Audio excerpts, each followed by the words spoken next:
India's action is unacceptable.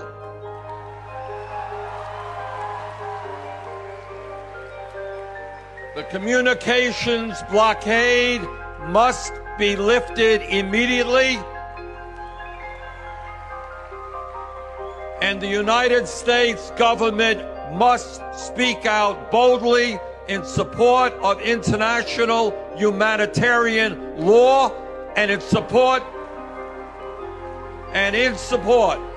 of a UN-backed peaceful resolution that respects the will of the Kashmiri people.